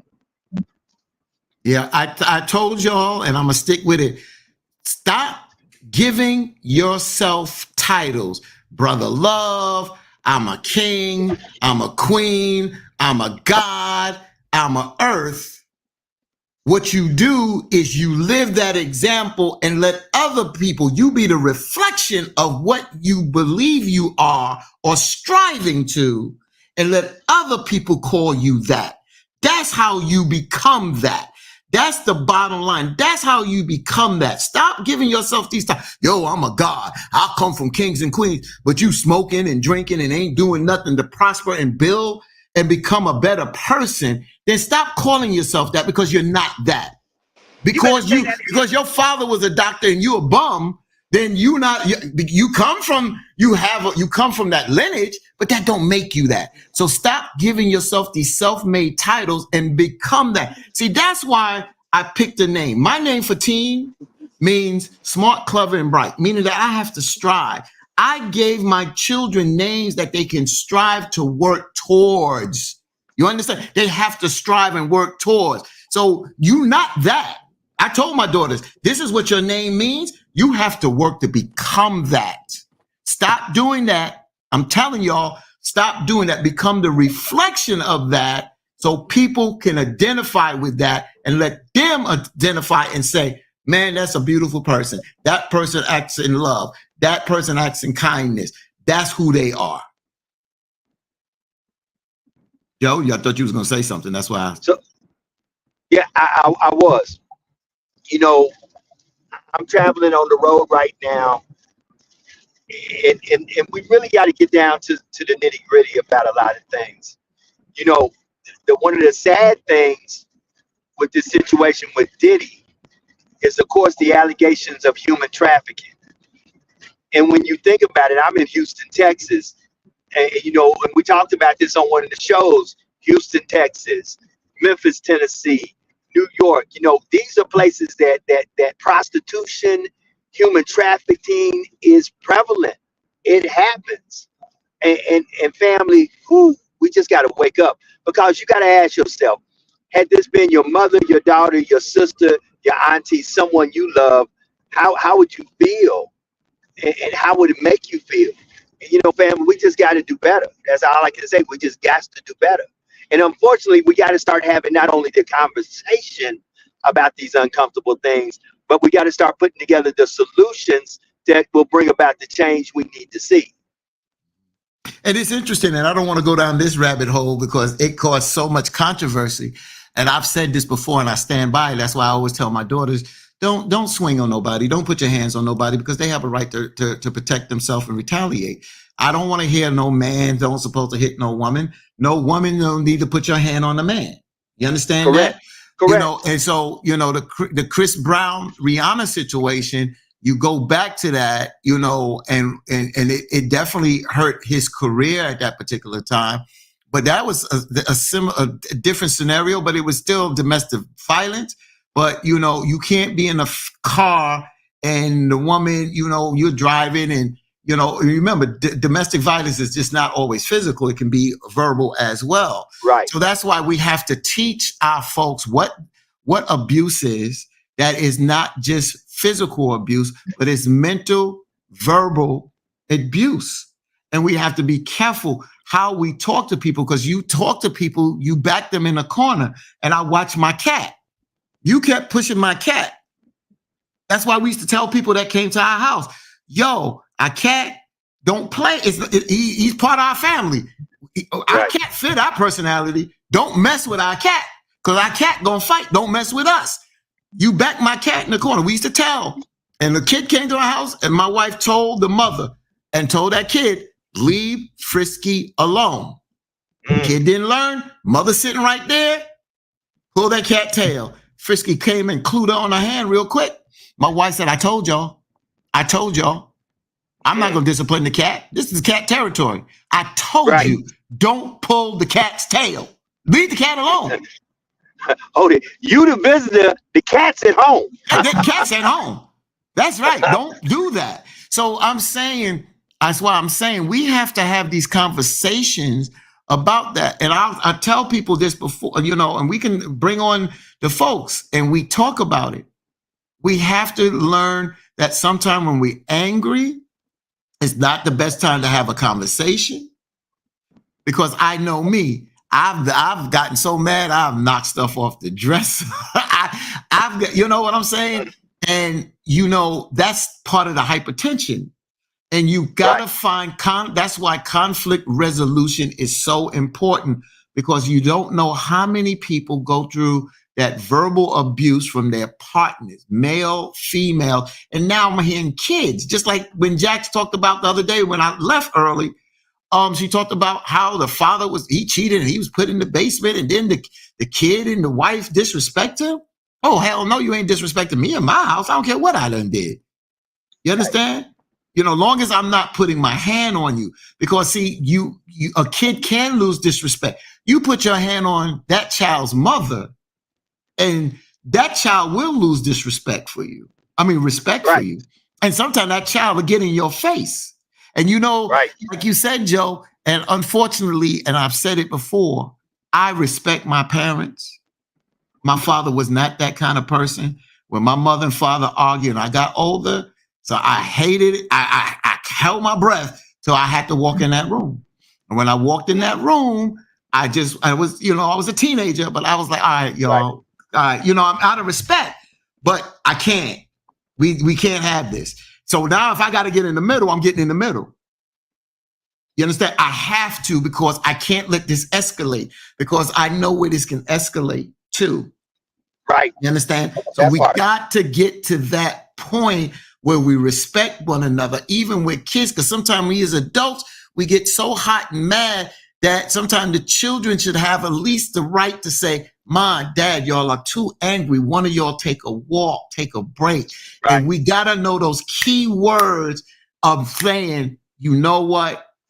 Let me get out of here before it gets out of hand. And we got to know how to do these things because we got to be better. We got to know and have the tools, Joe. We can't just cliche it. We got to get better. We got to give people the tools to become better. And once again, it goes all the way back to what I said in the beginning.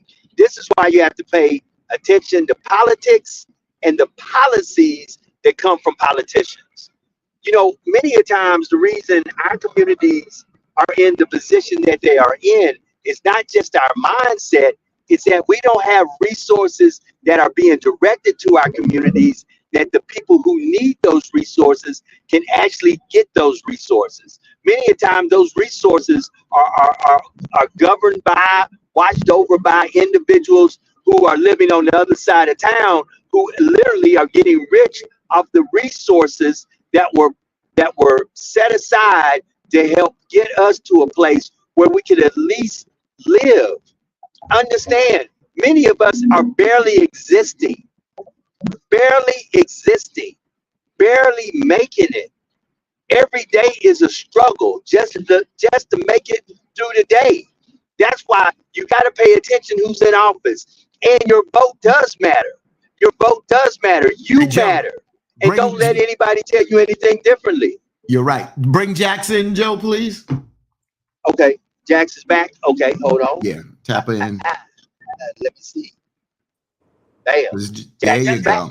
Yep, I've been backstage. I've been listening, and great points, Brother Fatin and Joe, and also our viewers need to understand that there is not just mental abuse and physical abuse. There's even financial abuse, right?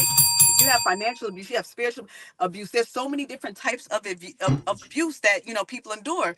And when you think about it, Brother Fatin, it's great that you brought up the fact about a kid, tapping and telling their parents, okay, enough's enough, right? Like this is getting too far. But we also have to think, even for it to get that far, and our children have to step in, that's a big weight that they have to carry and a burden. No child should have to play referee, Unfortunately, sometimes children do have to play the referee, but we're doing a huge disservice to our children when they have to be that young, impressionable mind looking at mommy and daddy arguing and it getting out of control.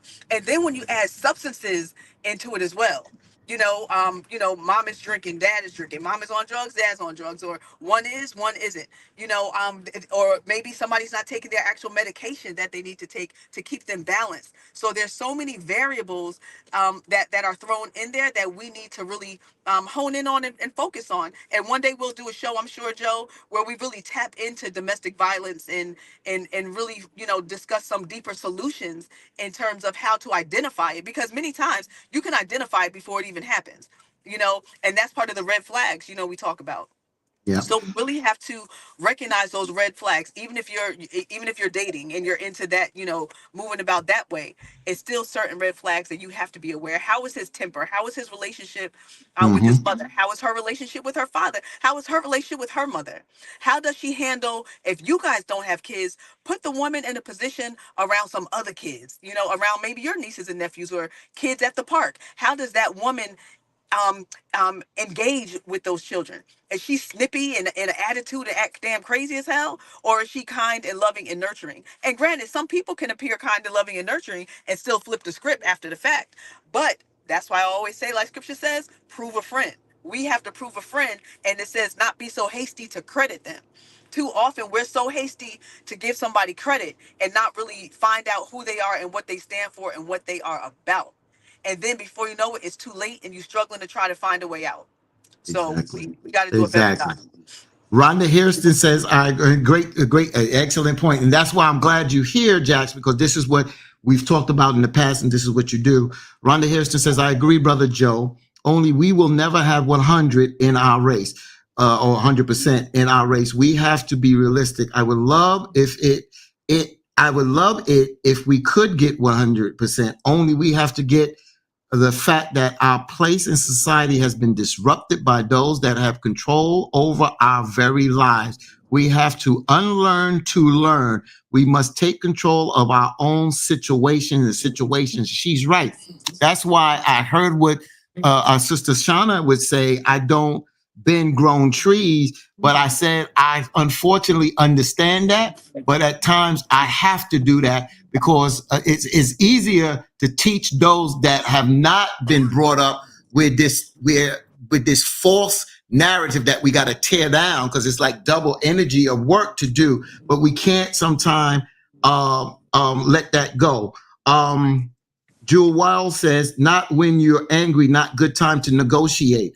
Sister Dre Watson says, everybody needs to keep their hands to themselves. Say it again. Amen. Everyone needs to keep their hands to themselves. So, you know, that's true. And we, again, it's easy to talk about it, but it's when we're conditioned, folks, when we're conditioned to see this, to do this, you can talk about it, but when you condition, and I'll tell you, I've seen people that have fought, and then you get them out the house and they know they was wrong, and they just said, I got pushed too far. I got pushed too far. And that's where conflict resolution is. And I think conflict resolution should be a course that is taught from elementary school, junior high school, intermediate school, high school, and even a college course. That's even right. A college course. I think it should be a elective that you get credit for in college to get, you know how they used to back in the day take that gym class to get those. Yeah. So conflict resolution should be something that don't have to be mandatory in college, but it should be an elective that you could pick, because I think that will help us. But if you had it through high school, middle school, and elementary school, you should be on a better course of how to deal with these kind of things. That's right, Fatina, and I think that's definitely an excellent point. And I mean, you know how many people are actually in the grave, or how many people are actually dead because they didn't utilize conflict resolution skills? It's a lot of problems within our community. These young men and women do not know how to effectively communicate and resolve conflicts. So rather than trying to come man to man, woman to woman to resolve a conflict, or even woman to man, man to woman, it's easier for me to exterminate you, to take your entire life, deplete your existence off the face of this earth, so that I don't have to dig into my soul to use my skills to try to figure out a way to effectively move beyond whatever issue we're having. I'd rather exterminate you from the face of the earth. And that is forever. You know how many women are sitting in prison because they didn't, create that plan to get out of that toxic relationship, and now they done killed the man, and now they're spending the rest of their life in prison. How many men, instead of walking away from that nagging, quarrelsome, crazy ass woman, that they stayed for whatever reason, and now they caught a case because they didn't walk away when it was time to walk away. What about the women that couldn't walk away, Jax? What about those women that unfortunately out of self-defense had to kill their partner, but the court system, unfortunately, you talk about how the court is biased against some fathers when it comes to fathers against mothers. The court seems to be biased when women take their own self-defense in their hand, that they have order protection. There's numerous reports of cops coming to the house. That's why when J-Lo made the movie Enough, she had to set it up to the point. You see what I'm saying? What she had to do? Go back to the burning bed with Farrah Fawcett. Remember, Farrah Fawcett made the whole thing. What we call those T-shirts, the wife beater, wife beater shirt. Yeah. That was Farrah Fawcett in the burning bed where she was abused by a partner. But then when J-Lo came out with Enough, she had to hide the baby, and then she had to kill this dude. But she had to set it up to show that everything I did, because they wasn't believing her. Yeah. And this guy was powerful. Absolutely. But you know what?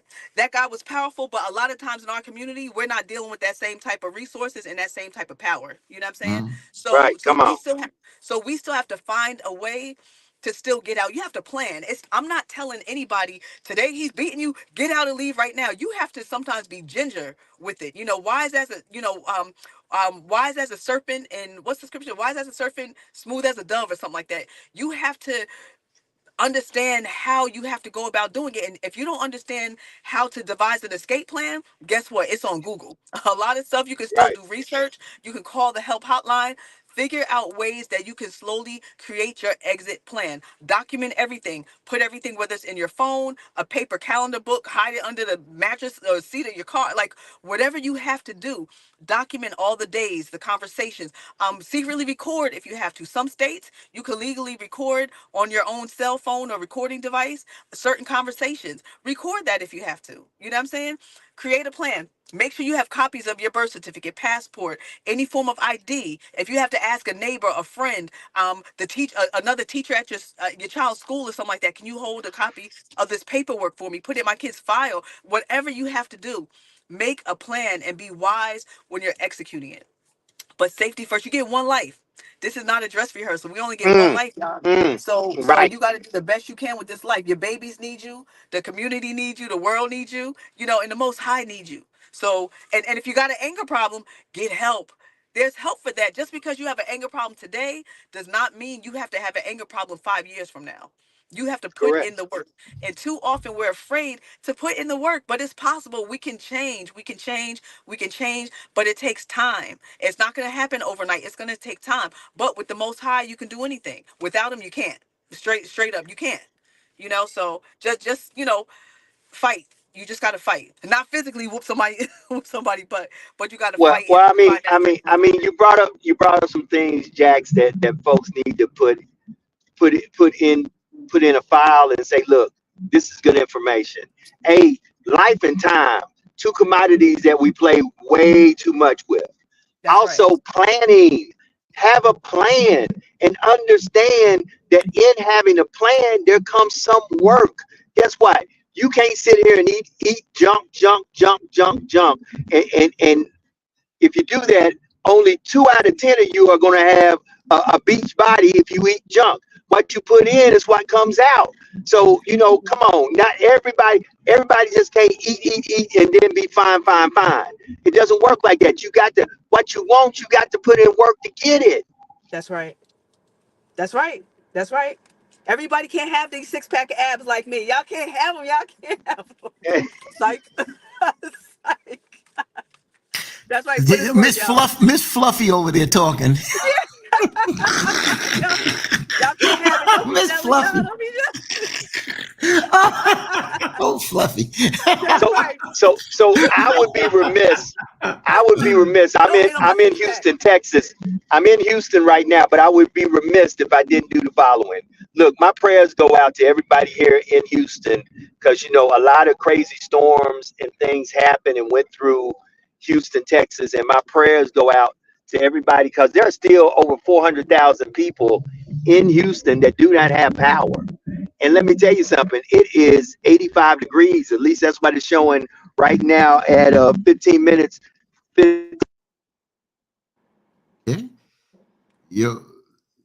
Yeah, something happened to your sound, Joe. Yeah, you're not muted, but your sound just went out. Call me. There you go. Okay, you're back. Okay, yeah, somebody tried to call me. Yeah, somebody tried to call me. So I'm back. We're here and people are suffering in Houston. They're suffering. And man, it's wild when you think about it. Yeah, I got a question, and in my prayers, let me just say this. Especially being flooded out, I pause because I went through that. Sometimes we say it and we haven't gone through it, and that doesn't mean we're not concerned about people. But I was talking to my cousin last night, and we were talking about, the relative that passed and how reality, because yesterday was the week after the burial, how certain things click in. And I was telling my family last night that when I got flooded out in 1996, I was just going through the motions that night. Where was I going to stay? We stayed at a neighbor's house when my cousin that I was talking to last night came and looked in the window and saw my dresser floating. And she was like, y'all could come stay with us. How do we come stay with you? And you got a 2-bedroom and you got the kids in one room. She was like, the kids go and sleep with me. Wow. I told my cousin that she is not that type of person. She's an independent woman. I told my cousin I'm indebted to her. I'm indebted to my family. If they ask me to do something, I do it unless I just can't do it. But for this cousin, she calls me. She's like, well, you know, if you can't. Didn't I tell you stop that? I owe you. But she don't put that on me, and I appreciate that, and I really appreciate that, because that's what family does. And that's so important. But I wanted to ask this question, Jax. I ain't moved. I watch hurricanes come to Florida. I ain't moving to no damn Florida. Well, first of all, the Satan is there. I mean, DeSantis is there. And so I'm not going to Florida, but I'm not moving to Florida. Before all this thing with I keep calling him DeSatan. I don't know why, but with Ron DeSantis, the governor, before all of that stuff with it, you know, I watched during hurricane season, and I was like, ain't no way in the hell I'm moving to Florida. Why would I move to Florida? And, you know, or if I moved to Florida, I would have moved somewhere and it's going to find you anyway. They cut through it. Hurricanes come through the backside, you know, when you think it's going to get hit. That's but right. I'm not. So sometimes we are hard-headed asses. You know what the weather is. Some people can't move because they're born, that's where their legacy, their businesses. You know, where I'm at in South Carolina, I can't sit there and say a tornado and all that can't hit here. But I wouldn't go to Charleston. I would not live in Charleston. I would not live in Myrtle Beach. Not living on the water.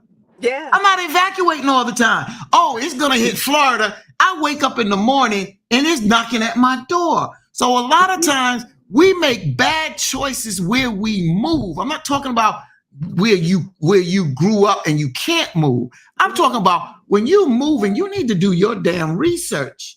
You find out, hurricanes have hit New York, tornadoes have hit Brooklyn, Queens, places where you don't think, but it's not abundance. I'm not moving out Houston and Dallas with why would I do that? You know, wait a minute. Wait. Why would you deal with my question? Why would I started with Florida? Why would I move to Florida as when I grew up and knew that what hurricanes did, especially to Florida? Why would I move without doing some research about the weather, the job income, everything I got to take in consideration? Because I'm not a storm chaser. I'm not chasing tornadoes. Well, if you want to be real about storms in New York, don't y'all have blizzards and cold that have been known to take people out the game? I mean, not like that. Well, hell no. Don't we've had 18, 24 inches and maybe an elderly couple because their heat went out and they froze. But we don't have where we run in. You wake up in the night and that damn tornado that ran 26 miles on the ground. He done tore up. He tore up some stuff. But Brother Fatim, you in South Carolina, and South Kakalaki known for some tornadic weather to hit. The coast. Hold it. And let's just be real with the way that the climate has changed. Let me tell you something. I've been in Louisiana since 1995, 94 actually, and I'll be honest with you. I've experienced the hurricanes, but I've never experienced the tornadoes. The tornadoes are more native to my home state of Tennessee. When I was growing up as a child in Tennessee, we had storm cellars, and we understood when the weather would get bad, how quick a tornado could hit. But that's not answering my question. My question is, why would you move to a place where there is a large amount of hurricanes and tornadoes? That's my question. I can't answer that. I can't answer that, brother. At the end of the day, people ask me all the time, how do you live in Louisiana? And I just tell them, I came there. I came to college. I fell in love with the place, and I'm still in love with the place. And if the Lord's willing, I'll take my last breath there. If it's not God's will, I'll move wherever God has me to go to. Look, my daughter lives here in Houston. I like Houston, even though right now I see Houston, and Houston has, it's the fourth largest city. It has a lot of great opportunities, but yes, it does have issues with infrastructure, with drainage, with storm issues and things of that nature. But I think those type of issues happen no matter where you're at in the world. You always got to deal with something no matter where you're at. That's how I look at it. And I think also, Fatine, some people just end up moving someplace else, even if it's not their number one. Sometimes they do it for relationships, sometimes a job transfer, sometimes family. You know, so yeah, I mean, some people might, you know, look at us or even me, for instance, when I moved from the suburbs to Newark, New Jersey and bought a house, people are like, are you crazy? Like, you live in a nice area like this. What in the world are you going to move to Newark, New Jersey for? And I said, you know what? I said, I found a great home to buy. If the Lord wants, you know, my mortgage to go through and everything to work out, he's going to work it out and I'll be there. And so I've been in Newark now about 16 years, going on 17. And it's kind of like, you know, I remember saying, I don't know what the Lord wants me to do in Newark, but apparently it is something that he wants me to do. And I have been so fruitful and blessed in my time living in Newark, New Jersey, that Newark is my home. I raised my 2 children, you know, in Brick City. And was it easy? Absolutely not. But it's still a beautiful place. But some people from the suburbs like, you crazy as hell moving to Newark. You know, gunshots. When I grew up, I didn't hear gunshots. You know, I didn't hear stolen cars all night long. But I hear. But see, people don't know that. That's why. Remember, Newark, just like Brooklyn, I got people that said, y'all got trees, and I just showed them the block I grew up on. It's like, I didn't know that. So I get that. But what I'm saying is, remember what I said. Why move to an area? There's parts of Florida that don't get hit hard. Just like California, mudslides, the ground shake, it's major fall out there. When the San Francisco Giants was playing the Oakland A's, when they had the Bay earthquake. Oh, I didn't cut my phone off. And at the end of the day, I'm not moving to the Bay Area. I'm not moving to California. I'm not doing that. I don't give a damn what job. I just get a new job. I'm not going to California because I'm not going to sit there and wait till that day that ground shakes. I'm not doing that. There are some people in certain parts of California that don't deal with the fires and the mudslides and all that. But you understand, there's pockets. But why would I go to an area that is prone for that? That's what I'm saying. If you know it's prone for mudslides, it's prone for the ground to shake. It's like San Francisco is misty and cold. Why would I want to move there? Yeah. Look, you know, we experienced live that ground shaking. And I was damn right. I ain't doing that. So, I ain't doing that. So you never know. That was a little trauma. Go to California. And it's funny that you're saying what you're saying, because I'm gonna be very honest with you, and this is gonna make you laugh when I say this. I said today to a good friend of mine as we both were leaving to head toward Texas, I said, you know what? We really don't know what the day brings. You know, we don't. I don't know what the day is going to bring. I have to have a faith and a trust in whom I believe in, that holds my fate as I go through this day, and to know that I go through this day with a purpose, that I go through this day with a plan. I'm not just here by happenstance. I have a plan for these days that I'm here in Texas. And guess what? Even though you make your plans, you got to understand who orders your steps. That's right. And with that being said, you just got to sometimes say to yourself, I am where I'm at because there is a bigger plan at work that I have absolutely no idea how it works. I just got to trust and believe. You know, out of all the places I've been all over this world, that I would wind up in a Lafayette, Louisiana, had I not winded up in Lafayette, Louisiana, had I not winded up being the program director of Z1059, I would have never had the grand opportunity to meet this great brother Fatine. You know, sometimes you don't know why you're where you're at or where you're going through or what you're doing, but God has people on the path that you have to run into, and that's why you have to be where you have to be at. Speaking of which, it's 5 minutes. 5 minutes to the top of the hour. Can I say this real quick before we log off? Go ahead. So one of the things, this is why we talked about being prepared. So when 9/11 happened, my family was not surprised. Reason why, because I say, I'm not going to say late 70s. We didn't get into this till the 80s. The 80s. And I'm not talking about on radio. I'm talking about conversation amongst us as my family, and other people in the community that became more conscious. We knew that New York City was a target, Washington, D.C. was a target, the ports in New York City, the skyscrapers in New York City, the bridges are targets. We know the Eastern Seaboard. If there's an attack on the United States, the Eastern Seaboard, all the way from Maine down to Florida, who will possibly be attacked and trying to be taken out. We understood that. We studied where the missiles, you know that there's missiles, there's nuclear missiles near the Statue of Liberty, that if we have to fire, do you all know we used to talk about these things. So living in New York City, getting on the train, we knew. That's why we was always, at least I was prepared. I couldn't prepare against chemical and biological, but if something happened, we were prepared how to roll. We knew how to get out the trains, because that's why we bitched and moaned, Jax. But certain trains would lock the door because we knew how to get out the trains, go through them tunnels to come upstairs. We knew those things as young adults, some of us that were prepared, because we knew that if we were going to be attacked, because we are not that powerful to the point that we are not going to be hit.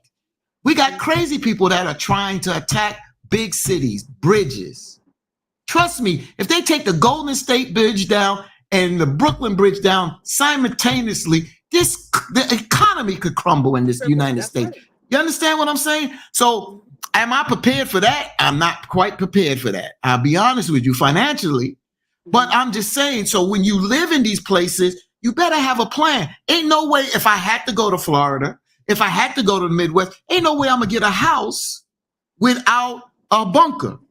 When I was looking at Atlanta, I looked at homes in Atlanta that had sealed in basements that we could go in to protect us against tornadoes. That's what I'm saying. So why would I move there? I wouldn't pick it. But if I had to move there, I got to be smart about it. I got to protect my family. I'm not trying to get my family to a shelter when that siren goes off 2 a.m. and that tornado is 2 blocks down the road. We got to be able to go down right now. So you got to be prepared for that. That's what I'm saying. Be better prepared in life if you're going to make these transitions. That's right, Brother Mateen. Okay. Amen. So with that being said, let's go with our round robin of closing words. Sister Jax, you up first. Let's go. Closing words. Stay ready so you don't have to get ready. In other words, sugar free. It was great chat with you guys today. I'm so glad everybody logged in. Please like, share. Thank you so much for all your comments and your engagement. We love you. We appreciate you. Wish me well today on this major speaking engagement opportunity that the Most High gives me the words to say to help to support these young men and women who are getting off of probation and successfully completed it. So I can't wait to see you guys tomorrow and let you know how it went. I love you. Be blessed. Have a good one. Brother Fatim. I ain't got no words today. I'm just glad that we got together. I'm just looking at all the news out there. So I just wanted to say it was a good show. I just enjoyed talking with the people out here. And just be blessed. Just be blessed out here. Dre Watson says, great discussion as always. Have a good day and be safe. Safe travels, Brother Joe. All I can just say is just make the day one of your best days. That's it. That's all I got to say today. Okay. So look, family, look, I have made it to H-Town. I am here for a minute, and I'll be back before you know it. But be better today than you. Go ahead, sir. You're gonna be coming from a hotel room, I hope, tomorrow. Yeah, I don't plan on. I'm not sleeping in the car. It's not my intention. We'll be broadcasting again tomorrow live from H-Town. And listen, like I said, I know there's a lot of people here that are suffering and going through some things. My heart, my prayers go out to you. I hope that things get restored, and I hope they get restored quickly. So be better today than you were yesterday. Do something today for somebody somewhere that they have no earthly way of paying you back. And always remember that there is no secret what God can do, what he has done for others, he will and he can do for you. For when God is with you, nothing or no one can stand against you. Y'all be blessed. Y'all have a good one. Wait a minute. I got to cut some stuff off. I'm like, man, I'm running around here, ain't cut stuff off. You know, that's how we do. Look, y'all have a good one. Like I said, put God first in everything. There is no secret what he can do. What he has done for others, he will and he can do for you.